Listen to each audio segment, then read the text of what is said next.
Today's webinar will be Spotlight on Success, Learn Insights to Grow Your Business, presented by the National Association of Women Business Owners, NAWBO, Chicago chapter.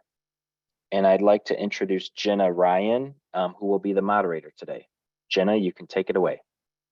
Great. Thanks, Marty. And thank you to BACP for having us this morning. I am very excited to talk about this topic. I'm just going to review what was sent out. Have you ever wondered how a company seemingly grew overnight? Do you want to learn some key decisions or processes others made to effectively impact growth in their company? Today, we're going to hear from the panel of the 2023 National Association of Women Business Owners, NAWBO, Chicago chapter award winners who are catapulting their businesses to new levels. These entrepreneurs are leading their companies to remarkable growth in a very challenging time. You can take advantage of this opportunity to learn valuable lessons from these growth-minded business owners when they share what helped them rise to the top. I thought we could start with talking about what is NAWBO for those of you that may not be aware of it. NAWBO is the voice of 12 million women business owners nationally.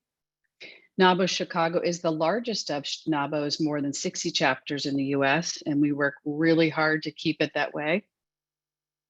Formed in 1976, NAWBO Chicago provides women business owners with leadership, education, and networking opportunities amid a community of fellow women business owners. It also serves as a voice for its members on economic, social, and public policy issues. Member companies vary in size from 1 employee to several hundred, with 17% of our members having 10 or more employees. The chapter's membership represents businesses in all major industrial, service, and retail sectors.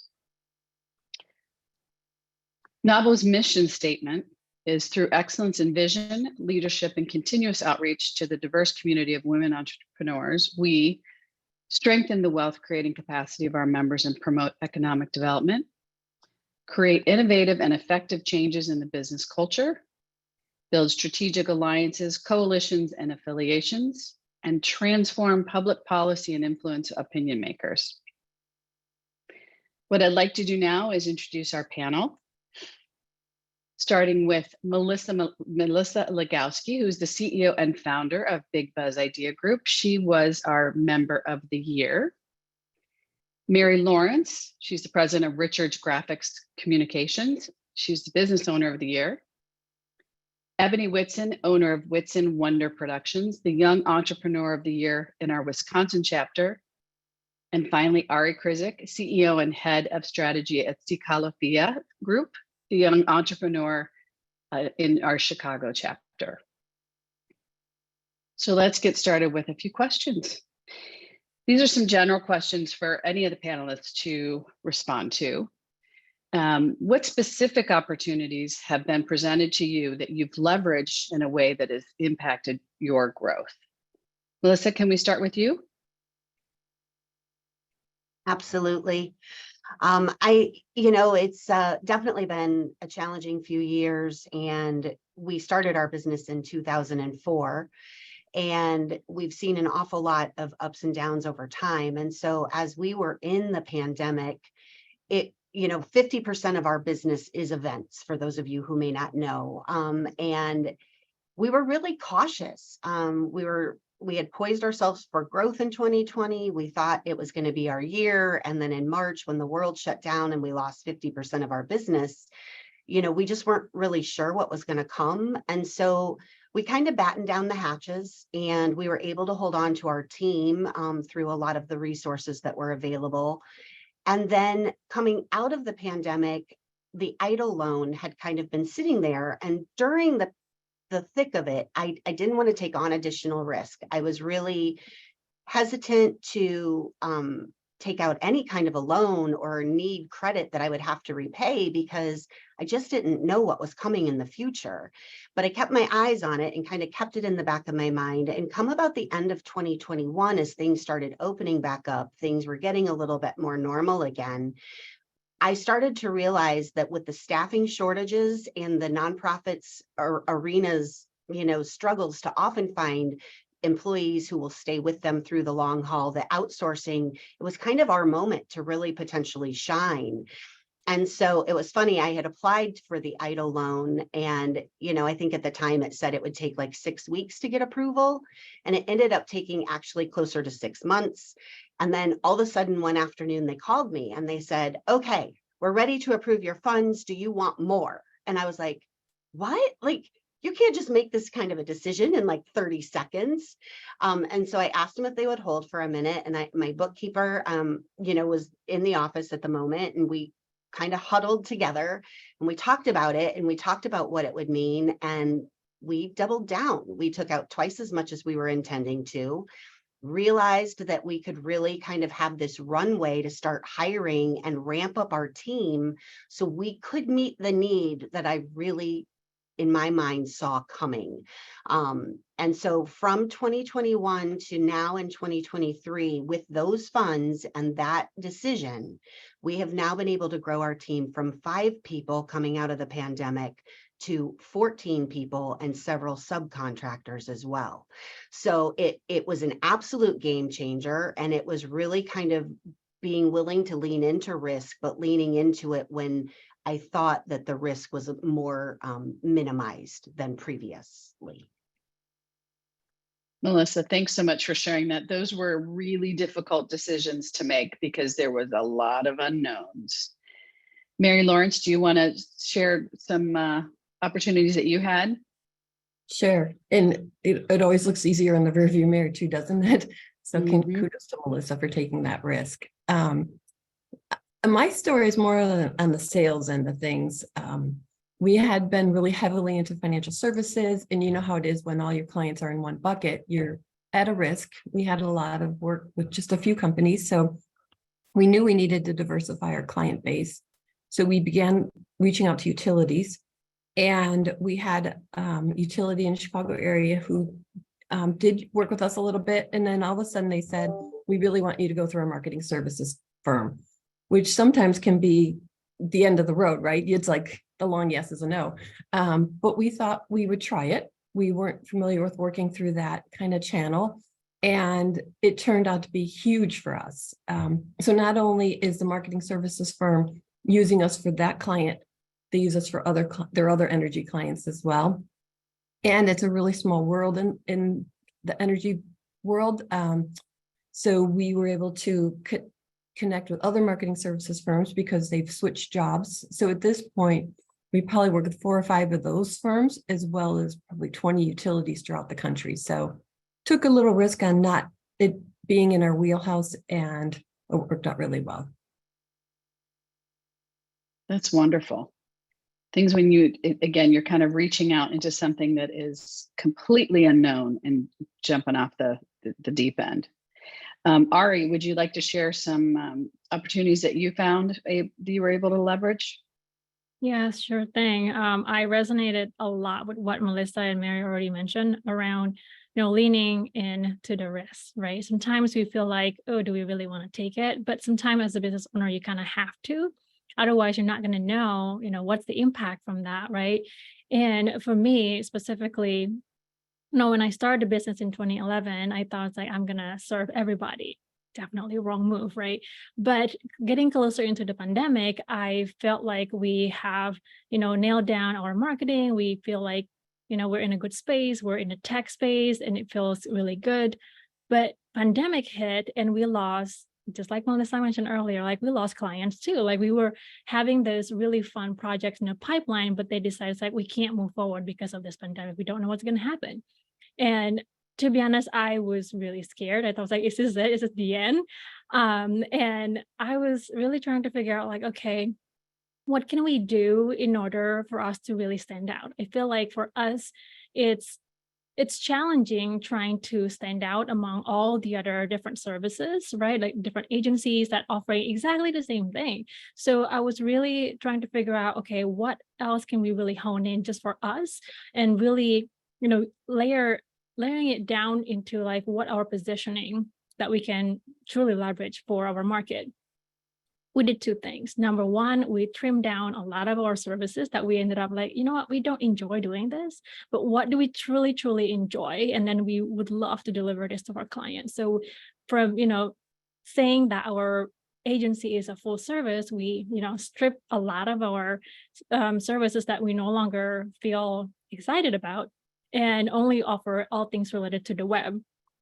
And on top of that, we also narrowing it down our niche. So from, general tech companies or general tech industry, we figured that, okay, can we be more specific? Like, who are we really targeting? So B2B tech as well as femtech, direct to consumer are our niche market. Can I go a little bit different ways than what Mary's going out and I'm just like going in a little bit, but it depends on your business too, right? So it just really to kind of show like, it doesn't really matter where you are in the business. Sometimes things doesn't really look the same from one business to another, even though you're in the same industry. It really depends like what your business really needs. But looking at some of the risks that you may be able to take and really experiment to really figure out, is this going to be worth it? Just try it, right? At least 3 months and figure out, is this worth it? And jumping into it.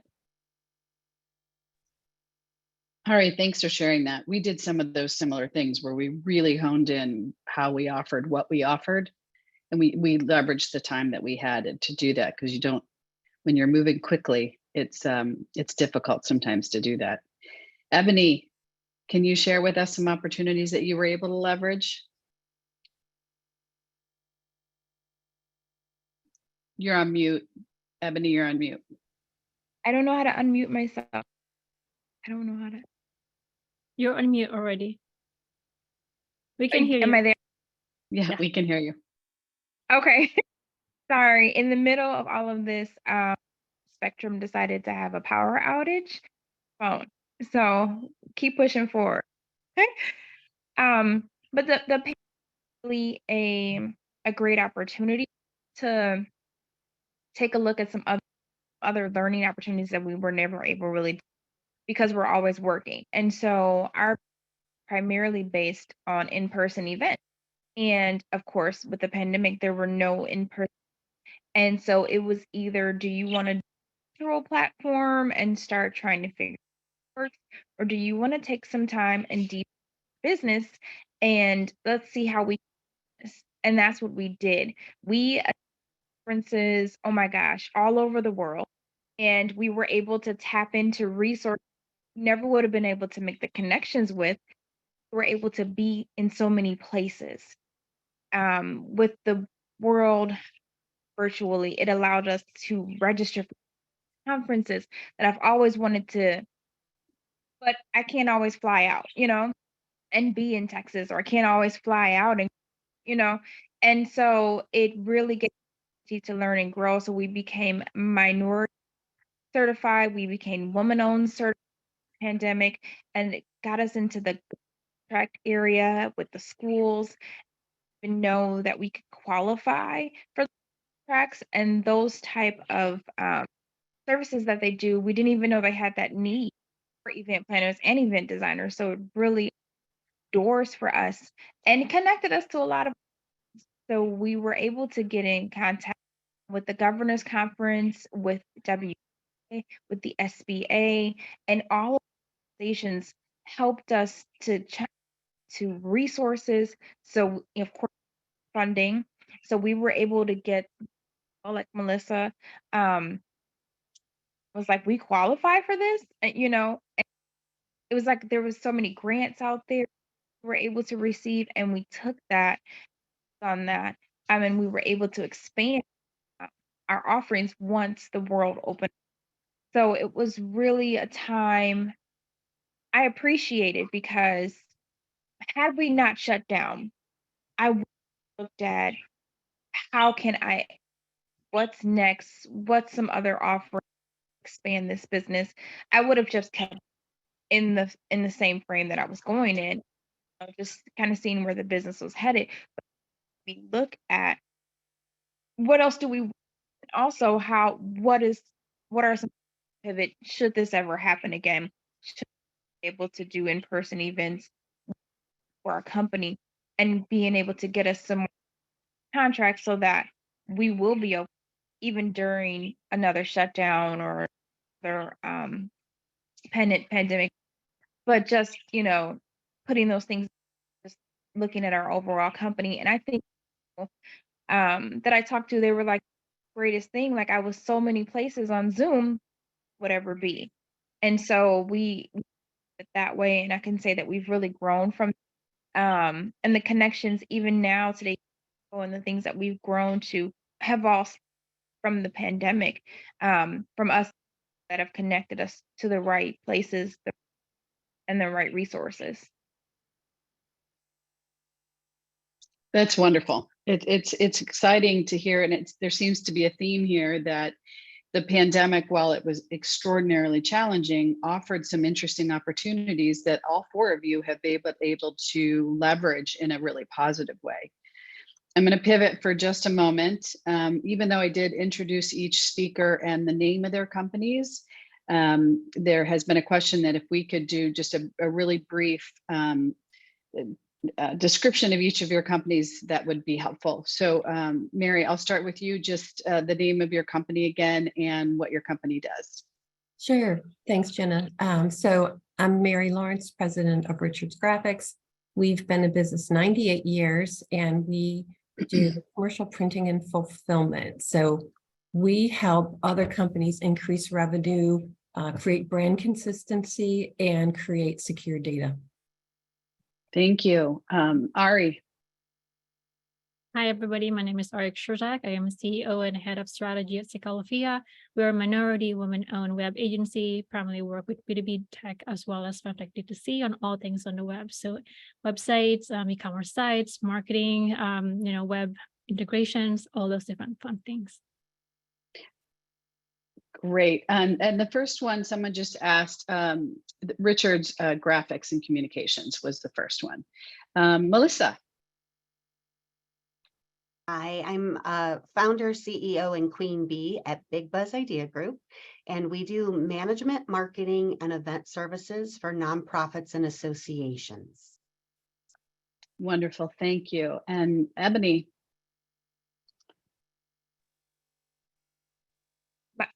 We are is a full service event production, and we specialize in custom design. Or our key objective is to play it within their events and a great experience. Great. Wonderful. Thank you.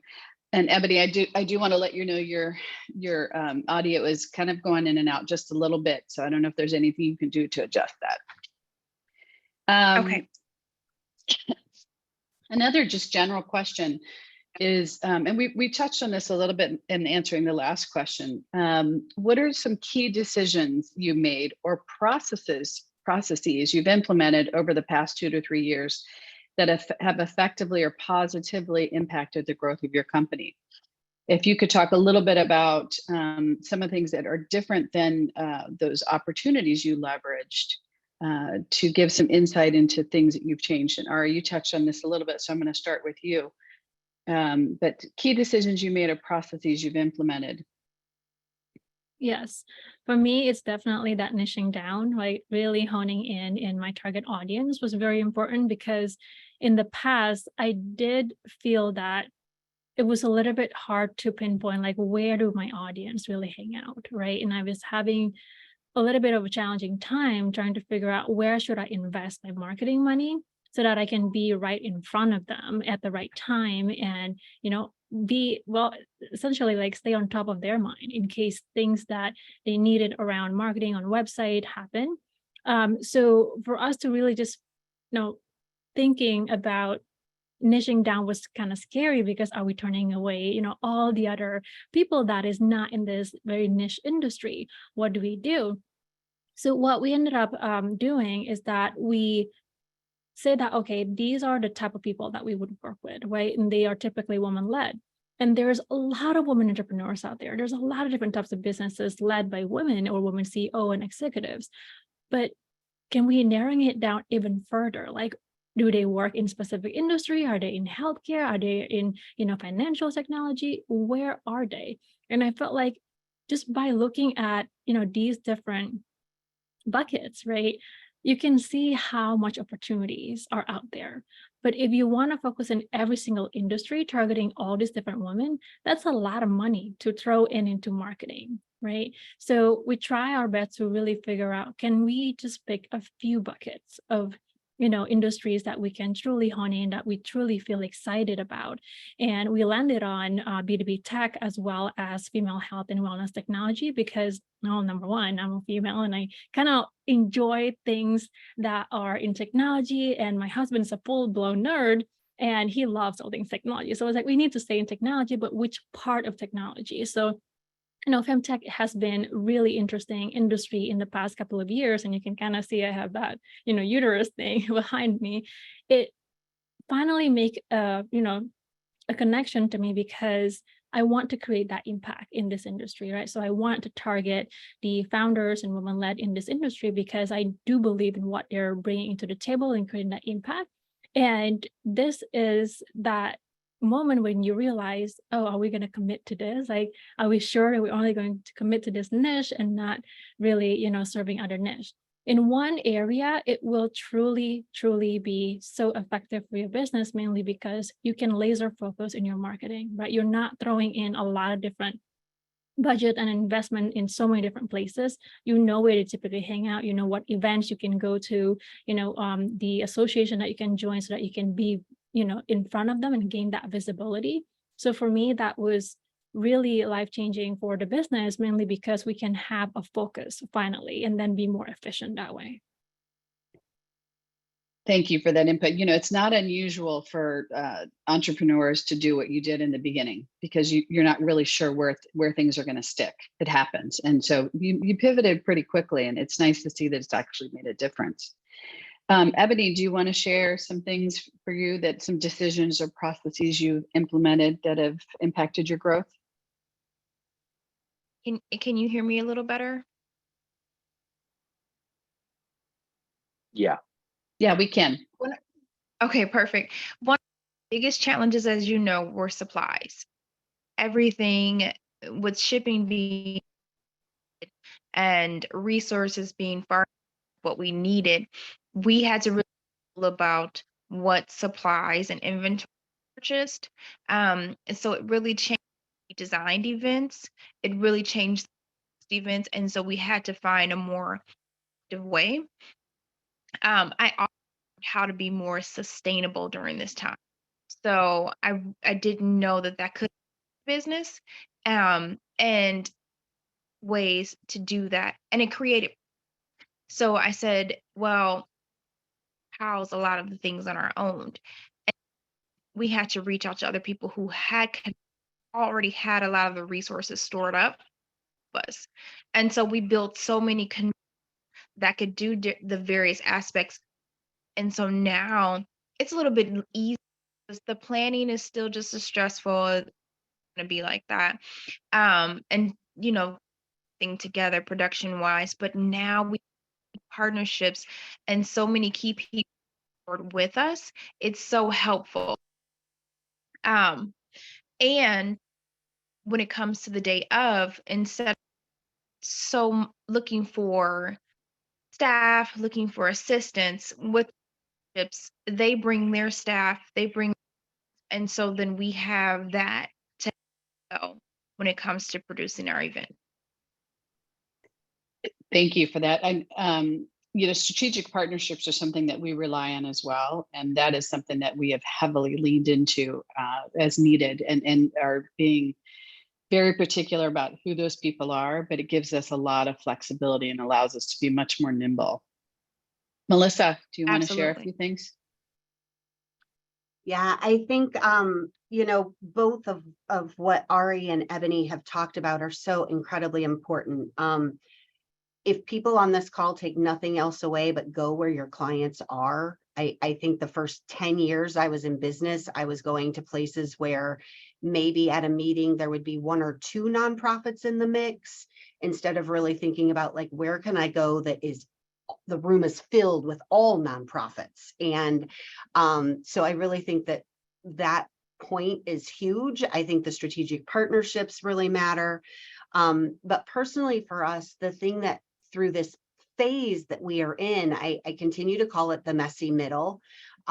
It's a lot of growth and a lot of time. And so I think a couple of things we've done differently that have made a huge impact is that last year in 2022, we set a ridiculous goal for sales.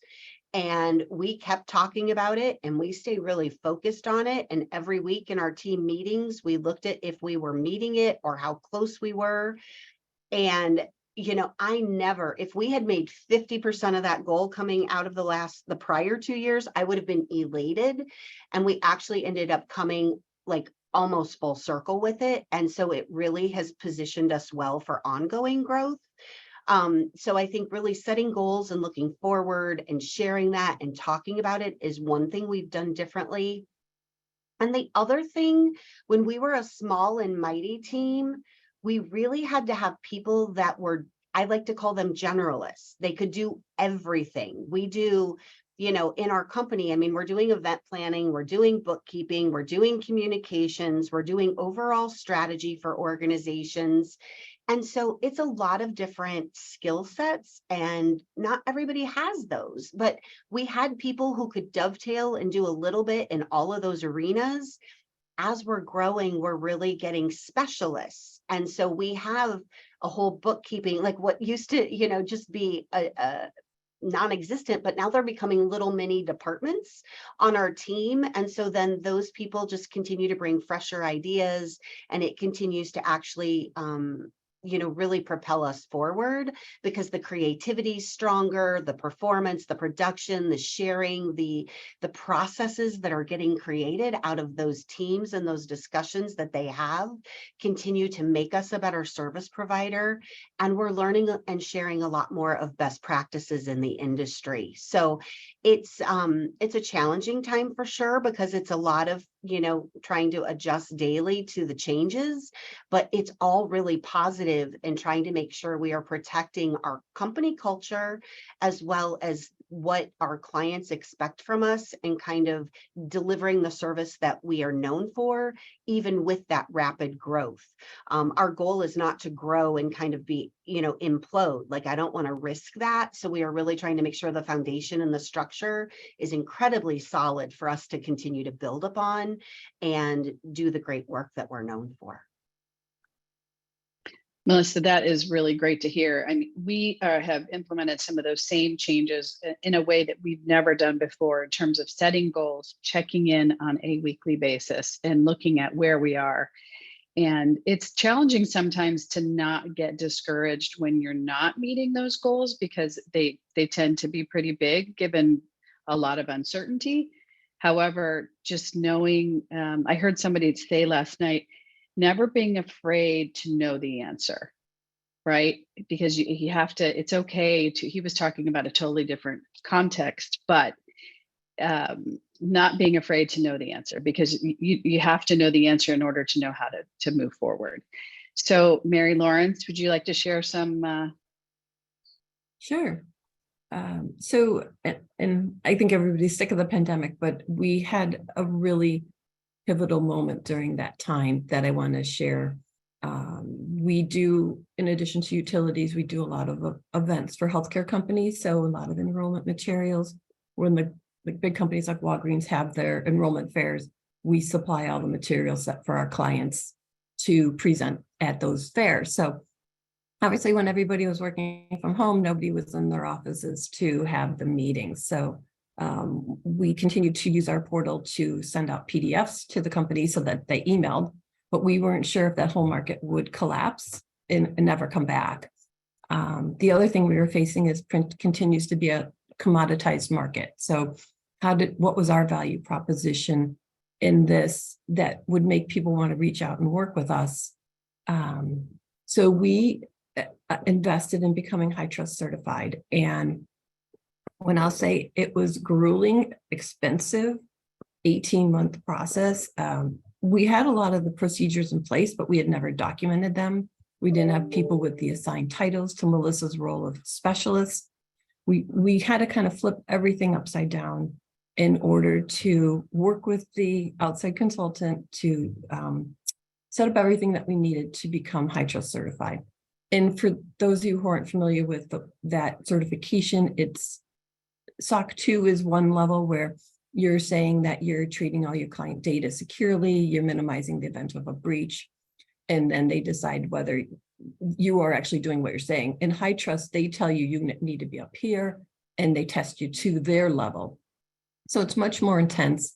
We did pass on the first time, and I thought that that would just open all these doors for us, because now our clients who have these risk assessments would be able to say they've checked these boxes. Well, unfortunately, they still have their own assessments, but it did put us in a different category as far as some of these clients wouldn't have continued to work with us. So we were really happy that we invested in that we've focused on that. And now to your point of, we're not kind of shooting shotgun, we're more of a rifle approach, if you can still say that.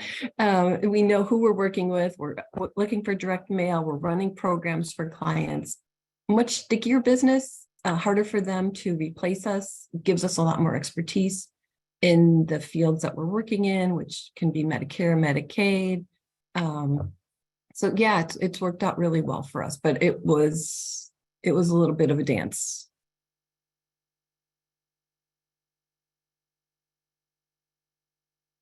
It feels like it's always a little bit of a dance, but there's been more of a dance in the last 2 to 3 years.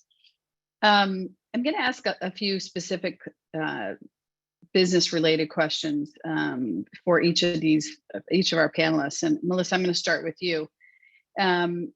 You've touched on this a little bit, but what shifts have you seen in your specific niche of nonprofit operations that have impacted your growth? You talked on the ability to being in the right rooms and really understanding what your clients need, given, just like Ebony, you have a lot of things that are in person. So can you talk a little bit about that? Absolutely. I think it's interesting. When we started out at Big Buzz, we were really heavily focused on events. And around 2013, I watched a nonprofit that I love dearly almost go bankrupt because of bad management. And that really started to shift my mindset into what I had learned as an executive director, and how there are so many skill sets in the nonprofit arena that are needed, but often it's a small team and they have gaps on their team. And so we were very fortunate that we actually started to kind of make a pivot in our services back in 2013. But I think as we move into this phase now, it is really interesting that sometimes I can't believe I didn't see it sooner. I've been doing this a long time, and then all of a sudden, suddenly it was like a light switch. And I was like, oh my gosh, these small teams do have these big gaps, and we really need to market differently to that. We need to have different conversations.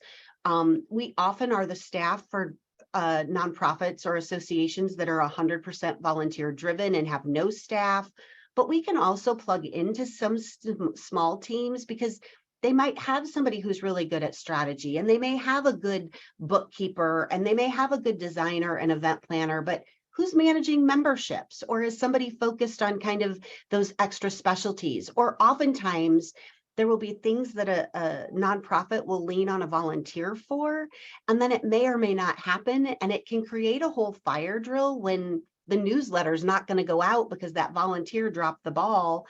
And now the whole team gets kind of distracted off their purpose and their mission. So over time, we got clearer and clearer in understanding what our value proposition was. And we spent a lot of time. We have an annual company retreat. Even when we only had 3 employees, we would always come together for a full day and think about who we are, what we want to be, and where we're going. And through that process, we've just gotten so much clearer in how we can fill these gaps on these teams and why it matters.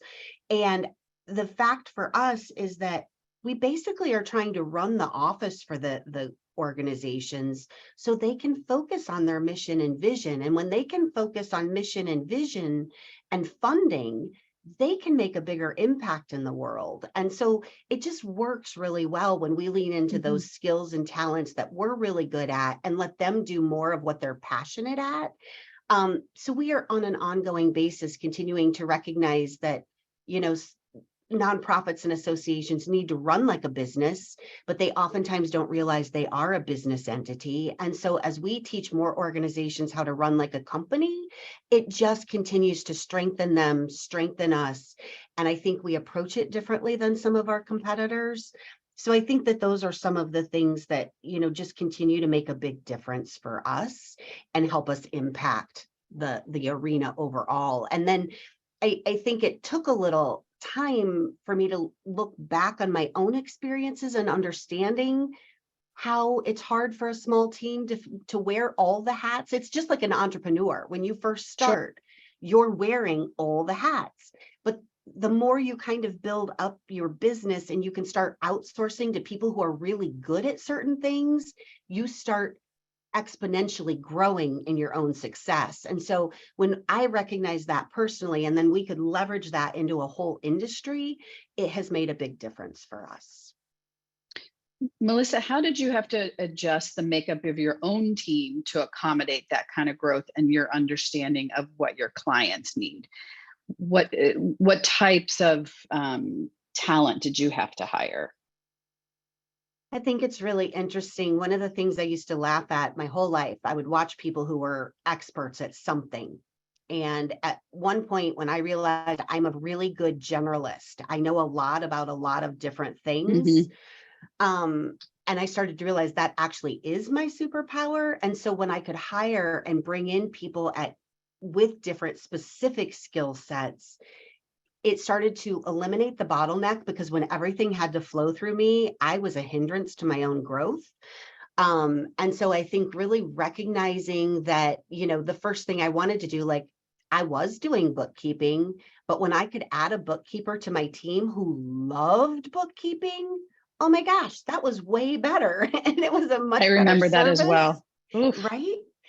I could do it, but it was better when I wasn't doing it. So I think those are the types of things I started really looking at what I could do, but didn't come easily. Like the things that our natural talents are usually what come easily for us.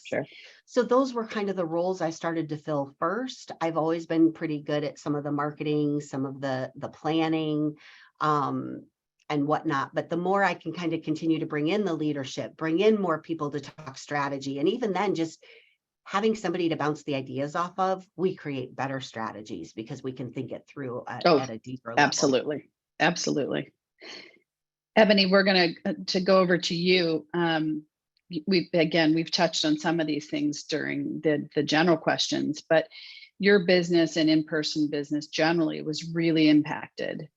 How have you been able to rebound and actually move your business in a positive direction, taking into account some of those new strategic partnerships that you have and the different sort of client groups that you didn't even know existed and were in need of your services?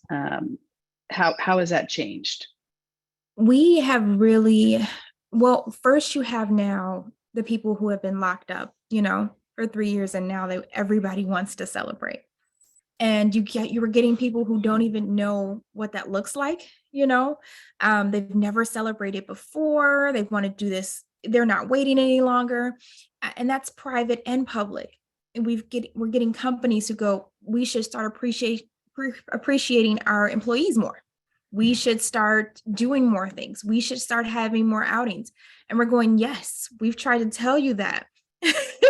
And when you don't value your employees or you don't create that environment, I grew up, my dad had company picnics for his job. There were company Christmas parties. All that stuff kind of went away. And people were just focused on the numbers and not on the environment, on the culture. And so the pandemic brought back the culture. What does that culture look like? What are we doing? And now the awards banquets are back. The company picnics are back. They're doing, little cocktail hours, just networking. You might not know another department. So now they want to do that. They want to introduce the departments together. And so it's a great space to be in right now, because it's like, yes, that's what we wanted. That's what we've been trying to tell you to do. But sometimes it's like my mom used to say, you got to see it for yourself. And a lot of people saw it for themselves. And now it's like we're just overflowing with requests. Like, we want to do this. And it's giving us the creative space that we can thrive in and to be in. And so I'm loving this time. I don't like the way that it had to happen, but I'm glad that we're here now, and we're capitalizing on this. And so we're keep pushing people, keep doing things to create that environment. And then we're also teaching now. So the people that have never had an event before, we're showing them etiquette. We're showing them the rules and regulations, especially like when it comes to weddings. You don't have to invite everybody. This is not a family reunion. This is your day, just getting them to understand that. They're like, oh, really? I have the right to do that? You have the right to do that. So it's a new process as well. And we're also working on becoming an apprenticeship. So I want to train other individuals. Now that there's so many people that want to have events, private and public, there's a lot of new event designers, event productions, event planners, and they don't know which way to go. And I feel like the way that we have come, bumping our heads and all, we can help someone else be successful in this industry and do it right. And so, and also train and be able to get the staff at the same time. So I don't mind, it's not necessarily a revolving door. I want them to come. I want them to learn. I want them to grow and then go forward and do it better and do it on your own, in your own company. So this is a great time right now. And I just really, I love the world of events, as you can tell, but I love where it's at now and what we're able to do with it. That's terrific feedback and input. Ari, you, as you've stated, work with women-owned businesses to help them figure out what makes the most sense for them, as you've done for yourself, and their businesses to not only stand out, but to have the proper foundation to grow and to scale. What's the most common advice that you've given them? Oh, that is a good one. Time and time again, I keep seeing one, overlooked mistakes, right? Essentially, that we all, I would say, have in the beginning of us building the business, because we feel like, yeah, we have the vision. Our product or service is going to be, so impactful. It's going to change the world.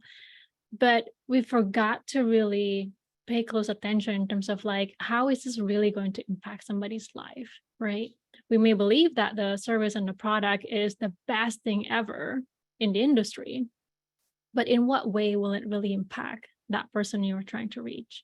So when we talk to a lot of different women founders, they have this vision, but the foundation for their brand, which I think is often overlooked, is the details information about your target audience, about your persona, right? Sometimes it's okay to have multiple persona, but what's really more important is that you really understand who these people are, what their, real challenges are, at what point would they look for your services, what their life stages look like now, right? Because they're not going to think about your service or your product every single time or 24/7. There's going to be a very specific moment when they're going to think about your service or when they're going to think about your product. So identifying all these different, key pieces of information for your target audience is truly key, because it's not just about their demographic. It's not just about, their age, right? It's beyond that. Some of this information can really help you in your marketing, because then these people go to X, Y, and Z conference, or these people often get influenced by their network, or maybe they actually do love reading Reddit for recommendation. So you have more insights in terms of like, how can you truly be, in front of them at the right time, at the right moment, for them to buy and trust you, and essentially, become part of your business. I think that is great advice, because it's a key component that you have to understand, but it sometimes can take a little bit of time trying to figure out what those things are. Mary, back to you. We talked a little bit about the fact that you are a third generation business leader who's preparing the fourth generation to take over. What have you shared with that fourth generation that has impacted the growth of the company and things that they can do moving forward? Wow. We've done a lot of things. We've done some things tactically where, so to give you a little perspective, I worked with my dad for 20 years and my 3 brothers, and now I work with my daughter and my 2 nephews. So they each came in obviously from having worked in other places, because that's a requirement that we have. And they brought in specific skills and culture that may or may not have fit in with what we were doing. So that's been kind of a blessing and a curse, right? My daughter was in a Boston startup where it was, you really needed to make your numbers. You didn't care, you know, different approach than the culture of family and the team.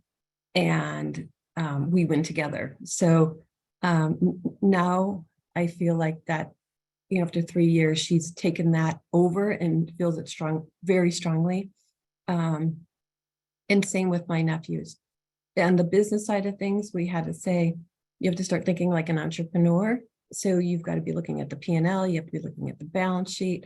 And so now my daughter's on the Chase account, you know, trying to figure out what accounts receivable is doing, where we should be moving money. And so that's been really fun, picking new conferences to go to. So it's like, it's kind of a situation where in today already walks tomorrow. So they have been doing fantastic. We're up 83% over the first quarter of last year to this quarter. So we are experiencing a lot of growth, and we don't want to rein them in, but we want to grow, to Melissa's point, with the same culture and the same expectations that our clients have for us. And they've done a really good job of being in that right place at the right time and serving our clients in a way that I couldn't at 60. They kind of get a lot more of the technology. They're traveling more. So it's been really fun to watch. You mentioned a couple things that I think are interesting. One, that you require them to work at other businesses before they come into the family business, which I think is huge. I also have, my son is now in our business. He didn't have that luxury because he started in 2020. But I think at some point him working someplace else would be valuable. But can you talk a little bit about the difference between I'm going to use the term very broadly, corporate culture versus a family culture? Because there's some super nuanced things and there's some very obvious things. Definitely. And that's one of the things that it's being in a manufacturing company, their revenue is $6 million. We're pretty big, but when you compare it to like my neighbors who might be at one of the big 8 or like the real jobs, right? Like it's hard to knock that that feeling that you're just working for your family. So part of it's the way other people see you, and you have to be comfortable and know that you're in the right place at the right time, doing the right things. And that we didn't lay anybody off in the pandemic. We had control over what we were doing for our employees, and that felt really good. There's people who need our help more than others on our team. One girl's going back to get her associate degree. So I feel like we have a lot of impact on our team. We're also able to help in our community. We put in Catapult for a cause. So for every order that's placed, we donate to promote literacy. And those are things that make you really proud.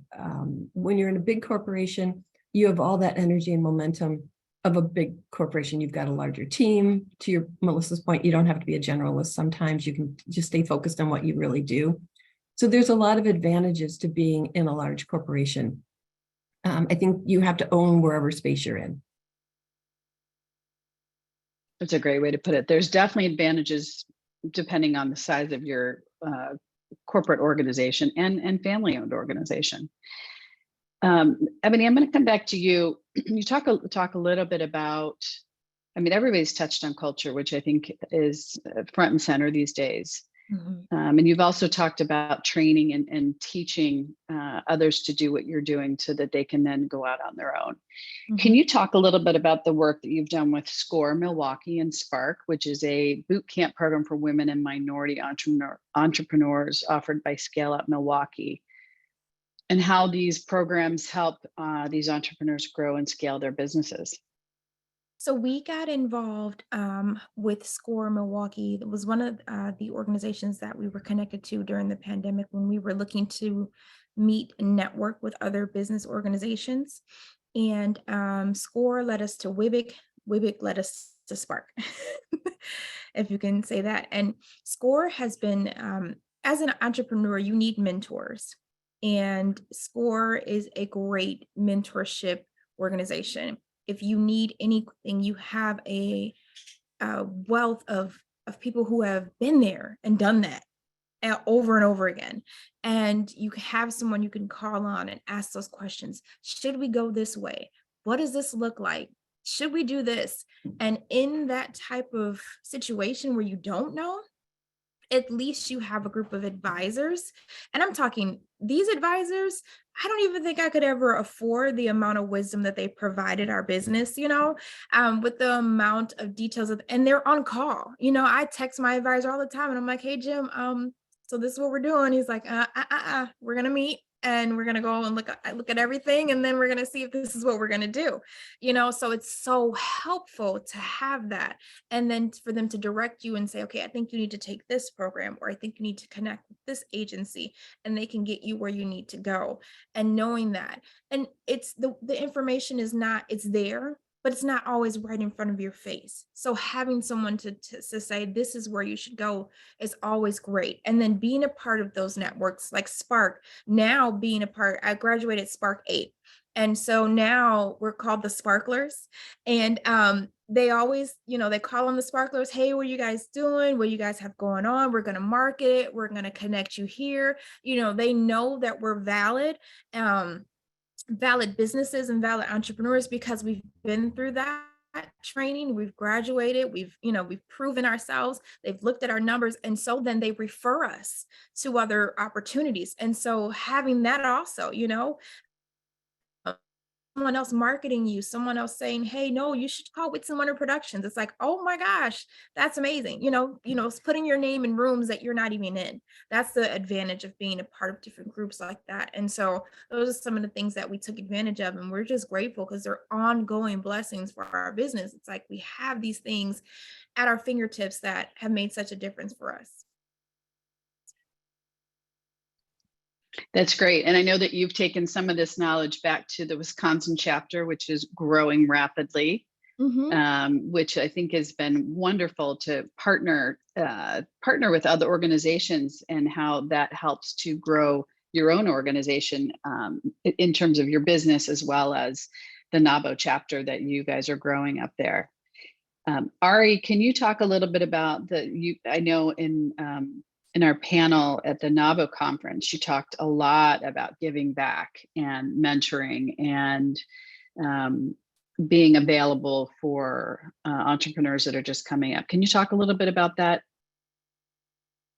Yes, the main reason why I ended up doing all of that, right, is because when I first got here in Chicago, I moved from Bali, Indonesia to Chicago in 2011. And not knowing exactly how do I approach all these women entrepreneurship thing, right? Where do I go? Who do I talk to? Didn't have any clue at all.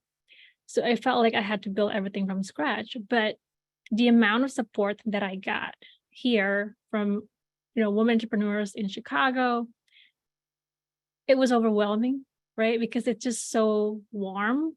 And they made me feel like I belong. And they truly, just like what, Ivani says earlier, the wisdom, the knowledge, they sharing all of that for free, right? And I'm just truly grateful that somebody can help me in my journey and guide me to, areas or open doors for me for introductions. I don't think I will be able to, be here where I am today with my business without all of that support. So I see it as such an incredible resource and also a way for other women to succeed. And I believe in mentorship because that what got me here. So I do, spend some of my time actually with different organizations like 1871 or Matter, as well as Chicago Innovation with their women co-op mentoring program.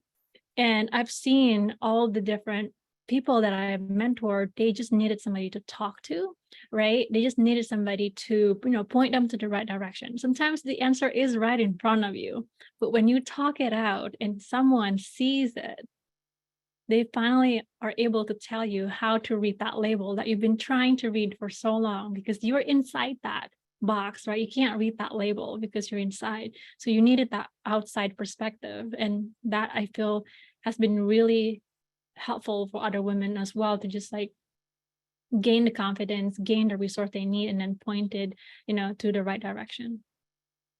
Can I add something also on that? Please. I think one of the things that, I came to NAWBO in 2010, and it was amazing to me that the people in my life, they're amazing. And I had such a great support system who wanted me to launch my business, but man, they didn't get what I was doing. And the ability to be in these spaces where you are peer to peer, where there are other business leaders, it's a game changer, to Ari's point. And I think that that's one of the things that, whether it's the resources, BACP has grown so much, NAWBO Chicago, I mean, the women in the organization share so much vulnerability of their peaks, their valleys, their high points, the worst times of their lives, and you really are surrounded by people who get it and what you're really going through on a daily basis. And it can't be replaced. So if anybody on this webinar is not part of a network, a group of entrepreneurs, do it as soon as possible, and absolutely continue to pay it forward, to Ari's point. And Melissa, to your point, that is a great parlay into, if you haven't considered NAWBO being one of those organizations as a women business owner. We do have men that are also members, but one of the things that they provide is masterminds. So it is a mini kind of board of, I would say mini board of advisors where you can, the good, the bad, the ugly of your challenges and struggles and wonderful things that happen in your business, and have an opportunity to share with a trusted group of other women that you meet with on a regular basis. Now, outside of that, there's the whole NAWBO Chicago, Wisconsin collaboration. There's so many people, different types, that are at different points in their careers, that are different points in their business cycle, that you can leverage and learn from. Mary, do you have any final points you'd like to add about mentorship or giving back? You mentioned that you give to charitable organizations with your organization. Is there any other things you'd like to touch on with that? I totally feel you get more than you give. So you can't get too distracted by being too involved in other organizations. But yeah, definitely. NAWBO is a good way to get and give. Again, I'm in one of the mastermind programs. I just feel to whom much is given, much is expected. So you need to be out there, and I think it helps your brand if you can promote what you're doing within your marketing. It's kind of a win-win. You also will attract employees that want to be part of this effort to make the world better. And you can't help everybody, but you have to be specific and I think align with your brand, and just be consistent. You're not doing it to help your business, but it will. You're not doing it to help yourself, but it will. And you're going to learn a lot. I do a lot of work with women survivors of sex trafficking, and we plugged in Melissa's firm because we really needed some accounting. But what I've gotten from the women who are on their healing journey, I feel is way more than what I've given them. So I'll leave it at that. That's incredible. You know, you do bring up a good point, however. I think that we as women generally have a tendency to put ourselves out there a lot. And especially when it's organizations that you're doing volunteer work or you're doing networking. I'm really fall into this trap frequently where they say, you know, in order to get to know people, they say, get involved, be on a committee, and it kind of takes on a life of its own. So I think we have to be careful as women business owners and leaders that we don't lose sight of what it is that we're here to do on a day-to-day basis. And we've all touched to here today about being intentional and mindful and checking in on a regular basis. And those are things, even at this point in my career, after 25 years at this company, but more years in my career, having to remind myself of those things. And people talk about journaling, talk about having that person that you can talk to that keeps you kind of on the straight and narrow path and on with your goals. All those things are really important, and it's a lot, right? And someone just noted in the chat about self-care. That's another thing that I think that we as women, because we have so many other responsibilities, is really hard to keep track of. I have over the years been very challenged by that. And you know, I go in and out, sometimes better than others, but it's a good reminder. So we are kind of at the end of our formal planned questions and answers. I do have, there's one question here. Is there a foundation or organization for men? I don't know if anybody has an answer to that. Well, I could jump in. I mean, there's a lot of Please. peer groups. There's a lot of small peer groups that you could do. There's also industry associations that you can do. I don't know if there's anything specifically for men, but there's the whole world's out there. I think, yeah, SCORE is good. That's the Service Corps of Retired Entrepreneurs. Yeah, Google it. See, you'll find that there will be opportunities within your circle that you can access.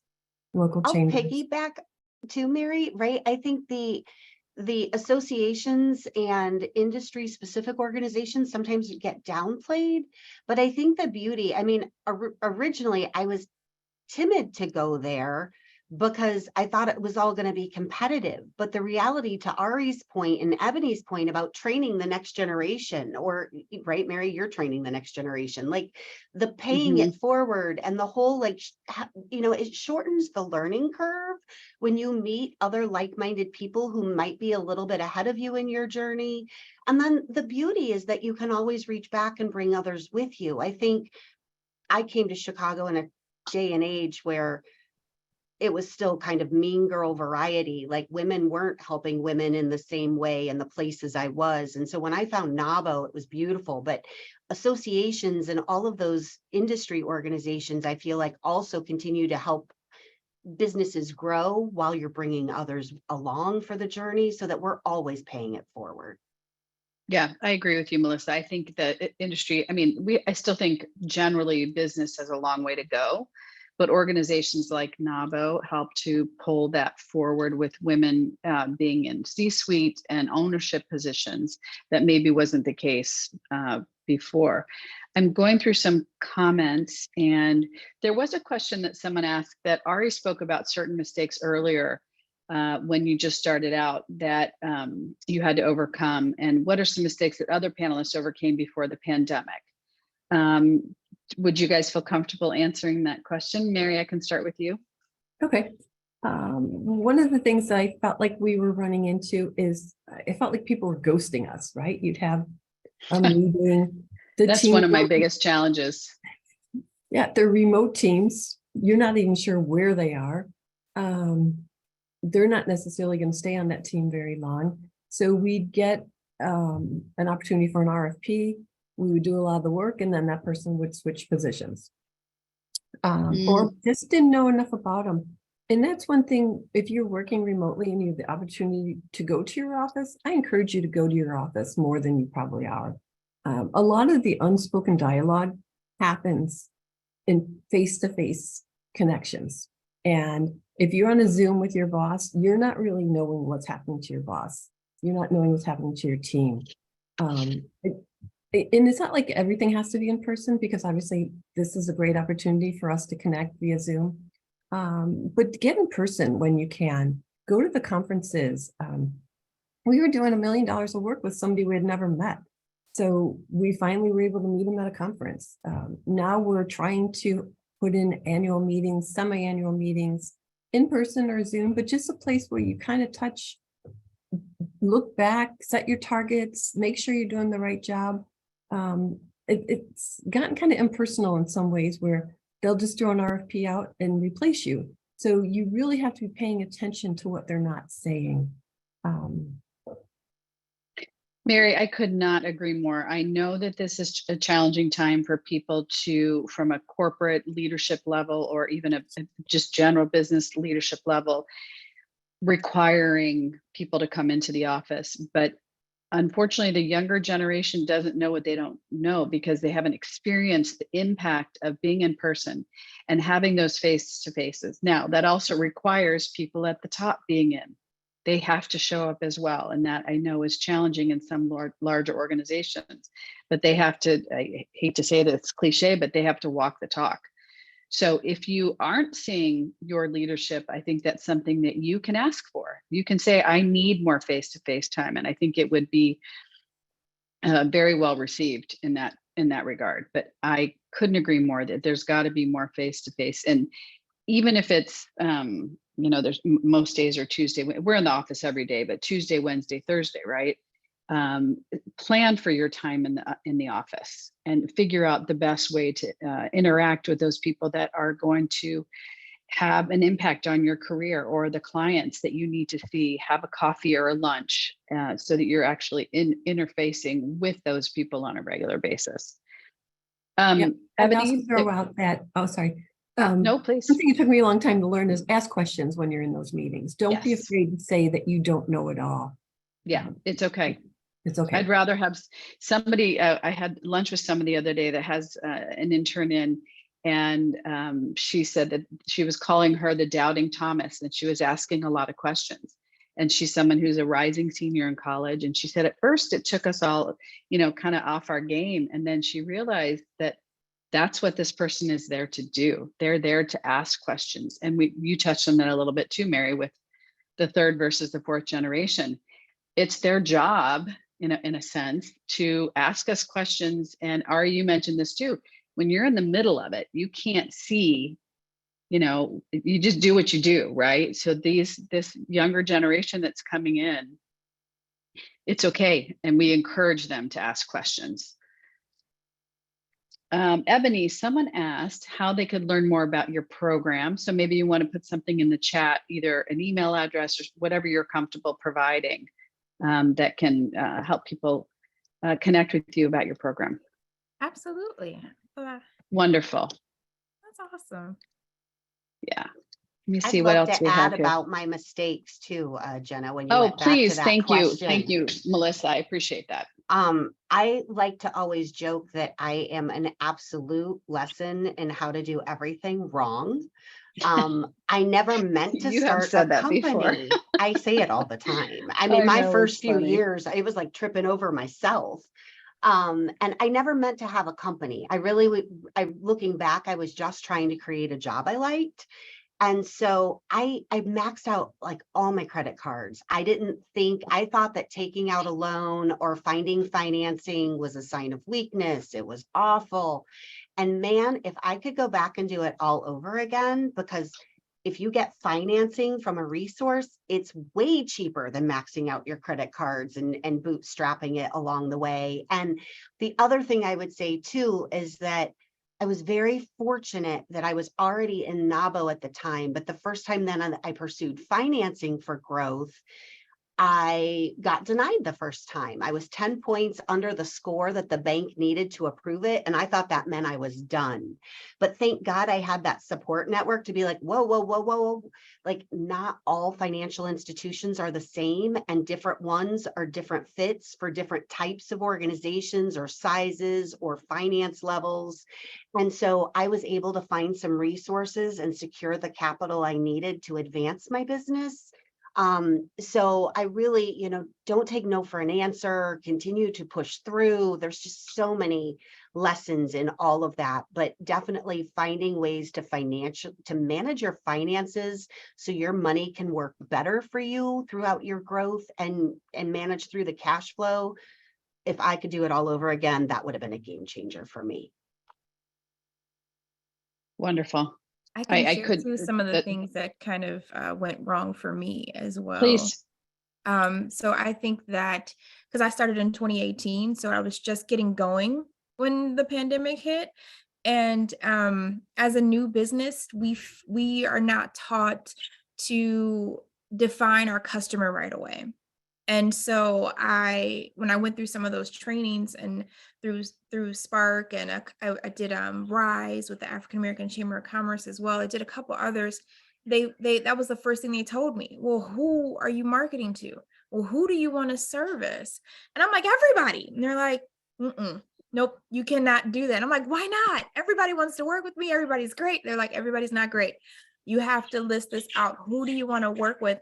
And I went through so much, unnecessary fatigue and stress trying to service everyone and not really being comfortable saying, I don't think that we are the right company for you, or I do think I have someone better that will work for your needs, and being okay with that, knowing that someone is better for them, but they're not right for me.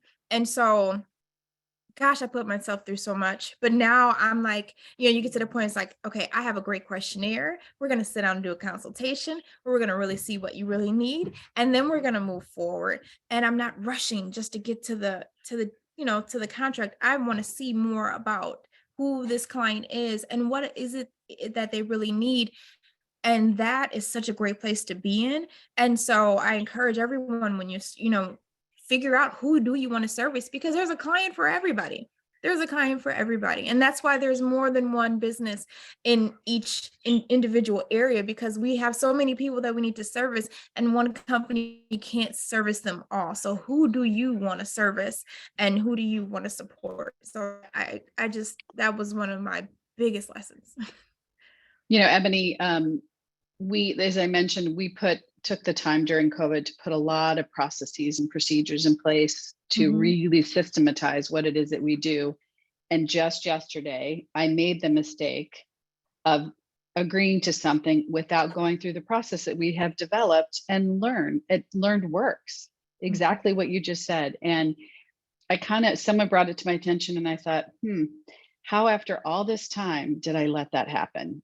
Because these random old instincts pop into place, and I'm just like, yeah, sure, we can do that. And they said, wait a minute, we have a whole process to sit down and evaluate what they need, whether or not it makes sense, whether or not it's the right thing for us. And I completely skipped it. And I felt really, I don't want to use the word stupid. I was kind of miffed at myself, like, how could I make that happen? How could I let that happen? But I did. Anyway, I'm trying to dial it back, but it's not necessarily an easy thing. It's not. It's easy, and we lead with our heart. I think as women, we're like, oh my I know, gosh. like, yeah, we got yeah, that. it's okay, Sure, no but problem. no, stick to the process. Stick to the process. What is it that's at the end of the day, we are in a business to make money, right? And so the process that we've developed is trying to figure out those things that are right for our organization to make us revenue. So, not giving stuff away for free. We'll figure it out. But again, when it was brought to my attention, I thought, oh man, I was really kind of taken aback by that. But I want to piggyback on that too, Jenna. Yeah, please. So it's funny because this is bringing up for me in the early days. Again, there were three bad clients I've had in the history of our business. Every one of them, something in my gut said, don't go down this road. But I was more in a point of like, we need this. I can't say no. So I took them, right? And talk about lessons learned. After every one of them did not go as they should have gone, I really got a lot wiser in listening to my gut. Sometimes we don't trust what we know, and we do have better instincts than we believe. So it is very process driven, but also listen to yourself. Every Yeah. time I have not trusted my gut, had I done it, I was right. There's one last question that came through that it's an interesting one, and it says, when completing your budget to begin hiring, how much is budget and impact on process when it comes to choosing part-time versus full-time? Full-time candidates and filling some key positions. For each panel, that's a big question, because I think it depends on the business. It depends on where you are in your sales cycle, where you are in your business cycle. But it is the other thing that falls into this is a freelance person as opposed to an employee. And that's become a little trickier. The government is kind of cracking down on 1099 employees. So maybe we should just stick to part-time versus full-time. But if each panelist could give a brief overview of the first few hires and their position in your organization. I would say, given we've got just a little bit of time left, if you could just talk about the when you're looking at building out your team. Melissa, you touched on this a little bit. When you look at building out your team, how to determine full-time versus part-time. And Mary, why don't we start with you? Okay, I think first of all, we want to be loyal to our current team. And if they have the bandwidth and want the overtime, we tend to just give the extra work to our current team. And it also helps we don't have an extra person on our health insurance. If times get slow, you don't have to lay somebody off and pay unemployment. So there's a lot of factors to your question, Jim. Like you said, it was complicated. We have gotten better about hiring temps. We try to have repeating temps because we have to do background checks, and we have some investment that we put in before we can bring somebody on even part-time. But that is a good way to grow and to check out somebody. A couple people that we hired as temps, ended up hiring full-time. So it's a good way to test their skills before you commit to them, and for them to figure out whether it's a good fit for them to be with you as well. So I kind of feel like it depends on the person and it depends on the position. But when you're looking at, let's say you're taking a job and you say you have certain jobs that you need to hire temps for because of the scale of the project. How do you figure out when you're looking at that job, what that requires from a personnel standpoint? Well, what are the factors for your business that go into that?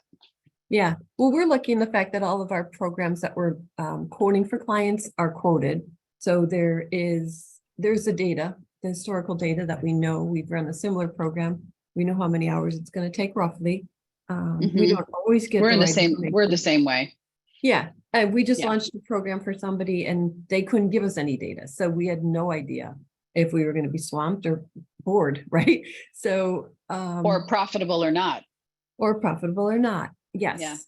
Yeah, that was part of it too. But we refused to quote it. And actually our client wouldn't let us quote it because they're like, you don't have enough information. So in that case, they protected us from ourselves.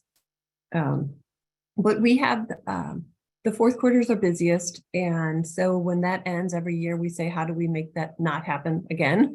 Because it's all hands on deck usually. And so I think it's a work in progress for us even now. But Melissa's right. That is a really good partner. And that's, I don't know how you all feel, but I want to be my client's partner. I don't want to just be considered a vendor because we provide way more services than a vendor. I'm not just doing one thing and it's very broad. And as an agency, that's our job, is to provide resources to our clients and be an overarching resource. Ari, do you want to add? Oh, absolutely. When their staff changes. Absolutely. Ari, do you want to talk a little bit about that in terms of what you're seeing, looking at hiring and how you budget? That's a good one. I think for me, I went through a lot of different experiments because I didn't know how to hire in the beginning, right? I feel like as a, women business owners in the beginning, there's a lot of things that I didn't know, including hiring.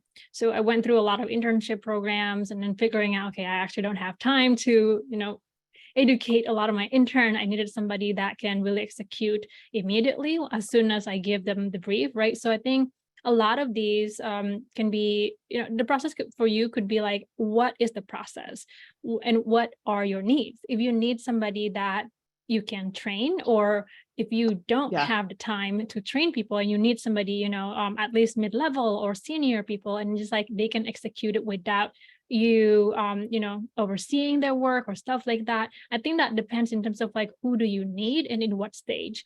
On top of that too, in terms of capacity, right? Not all of my team member are full-time. I needed some people only on few different places. And it was clear to me that I will not need somebody full-time. So I just need a couple of people to be part-time, and that is okay. So I think coming back again in terms of like, as the CEO, as the business owner, how can you map out like how much capacity of each team member going to have and how much do you need? And, you know, going back to the project, maybe you do have, you know, different types of projects you're working with. I mean, for us, we're an agency, so a lot of us like varies in terms of like projects. I think that can really help you trying to figure out like, okay, in terms of resources hours, like, do I need somebody full time or do I just need them, you know, coming into the project just like maybe a couple of hours in a week? So hopefully that helps. I'm not entirely sure if that can I answer. Yeah, it is. And a lot of what we're doing, all of us are doing here is it's very project oriented. So it's much easier in terms of determining what type of what the amount of staff, the quality of the staff, the level of the staff. And Ebony, I'm assuming that you run into that same thing when you're doing, because you're doing events, you have to figure out. Mhm. But what I find challenging, and Ebony, I'd like you to touch on this, is when you're doing an event, again, there is a lot of repeat processes, just like Mary talked about. Every event, you try to anticipate as much as you can, but you can't always anticipate every single thing that happens. Right. So how do you manage that with your team? So we don't, every summer, I should say, every spring, summer, we don't have the same team. We've partnered with our local workforce development. And so we Fabulous. get youth through Employ Milwaukee. And so we have a set system of things that they can pick up on really fast. And you know, nowadays these kids, you show them one thing one time and they take off. They're so fast. And so we have developed a system of things that can be done repetitively over and over again to help us. And then sometimes they do stay with us through the school year because we're more flexible. So they can come back after basketball or football practice or cheerleading, you know, whatever they're doing, and still get some hours with us and come back again next summer. And so then our staple employees are, you know, myself and my husband and my Your mom. core team, yeah. Yeah, we're the core because we know what we're doing. We know what's going on. So we do all the behind the scenes and the planning and trying to avoid some of the incidents as much as possible, but laying out those simple tasks that can be done to keep the events going. And so that's been really helpful. But again, connecting with the workforce development was one of those resources I was given. It was like, you don't have a team, and what the blessing in that is we don't pay their salaries. They pay it. And so we don't have to budget for that, which is awesome. You know, I would pay them. I mean, yeah, that's huge. Yeah, no, of course. I would pay them, but it doesn't, we don't have to. And so I think that is amazing that opportunity is out there. And so if you don't have the budget, if you don't have the resource for staff, it's good to connect with something like that. We're also partnering with excuse me, WCTC, or Waukesha County Technical College. So like Ari said, and I think Mary said, that you're getting some of those interns and working with them, and so that we can help them and teach them as well. And so it really doesn't take away a lot of the things that can happen, because with any event, things can happen, but it does help us to make sure that we have enough people on hand so that if something does happen, we have that support. Sure. Well, ladies, we are nearing the end of our time. Does anybody, Melissa, you want to have a couple more words? I do. So hiring has changed so much in the last 18 years of my business. And I have so many thoughts around this question that go deeper, because when I started, I always thought all I could hire were full-time people, and that's not true. There are Right. so many part-time workers, and the way that now there are so many independent contractors and so many small businesses that are small teams that you could also hire under you. Sometimes I like to hire other business owners because they are doing something they love to do. So they're more reliable than sometimes some staff can be. The other mistake that I made is I used to think that I had to hire young people because that's all I could afford. Board. And Yep. after 2 years, they would get trained, they'd be ready to start handling their own projects, and they'd decide this industry isn't for them. And I'd be back to square one, and it really thwarted my growth. So when I got that EIDL loan, what I did was hire more high-level people that could actually take work off my plate. They could actually manage their projects. They actually wanted to do more and wanted to be part of this company's growth. And it was a game changer. So I really think looking at what could be part-time, HR, I had somebody start part-time in that as we were growing because I needed help. I couldn't do it, but it wasn't a full-time position and I didn't need to make it one. So I think you've got to get really creative. And I think there's never been a better opportunity than today in 2023 for businesses to make an equation that works for you. That's great input, Melissa. Thank you. There's one last question here in the chat that I don't know the best resource because they're kind of all over the place. Is there any grants anyone can refer me to for small business owners? And Marty, maybe BACP can, is there a couple good resources that somebody could reach out to BACP that has a kind of running list of grants that are available? We usually send people to, if you just head to chicago.gov/BACP, because as you know, these like come up and, 3 weeks later, they're gone. Oh, 100%. Yeah, so we kind of update when we can and when stuff's available. And also follow our social media. We're at Chicago BACP on all platforms. Oh, thanks, Jenna. Sure, you got it. Okay, well, I can't thank BACP enough for giving us this incredible platform and this incredible panel of NAWBO Chicago award winners, Mary Lawrence, Ari Krzyk, Melissa Lagowski, and Ebony Whitson. Thank you, thank you, thank you. It's been an honor to moderate this panel and to see you all again. And I think that's it. Yep. Have a great weekend, everybody. Thanks so much. You Thanks, too. Mary. Bye. Thank you.